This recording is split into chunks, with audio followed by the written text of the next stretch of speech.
رفتنت کاری کرد دیگه از عاشق شدن وابستگی بیزارم.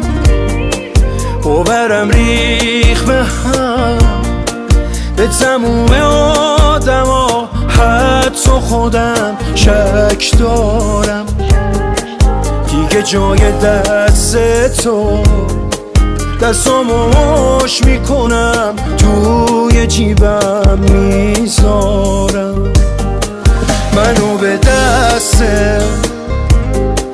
گریه سپردی، تو چمدونت دنیامو بردی.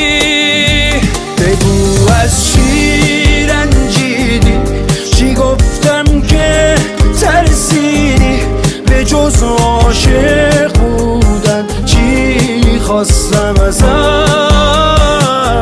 فکر کردم خونت بود، دلی که دیوونت بود، مسافر خونت بود واسه تو فقط.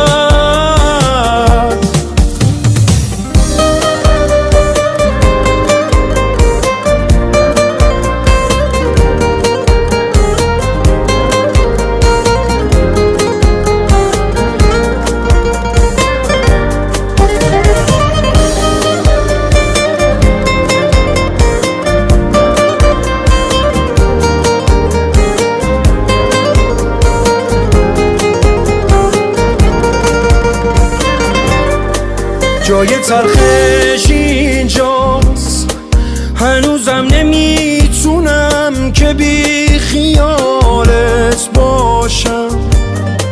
نمیخوام برگردی، اگه روشن میکنم به یاد تو چند تاشم.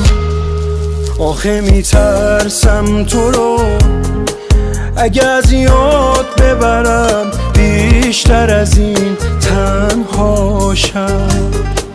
بعد تو این شهر چه بغضی داره، چتر تو بردار بارون میباره. بگو از چی رنجیدی، چی گفتم که ترسیدی، به جز عاشق بودن چی خواستم ازت.